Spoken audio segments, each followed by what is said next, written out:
Friends, আজকে আমি corn চাটের রেসিপি তৈরি করছি। প্রথমে আমি কর্নগুলোকে বয়েল করে নিয়েছি, তারপর বাটার দিয়ে ভালো করে কর্নগুলোকে ফ্রাই করে নিয়েছি। এরপর আমি এক এক করে নুন, লঙ্কার গুঁড়ো, ভাজা মশলা দিয়েছি। ভাজা মশলার পরিবর্তে তোমরা চাট মশলা দিতে পারো।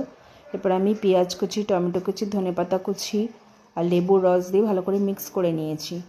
ফ্রেন্ডস, রেডি হয়ে গেছে আমার কর্ন চাটের রেসিপি।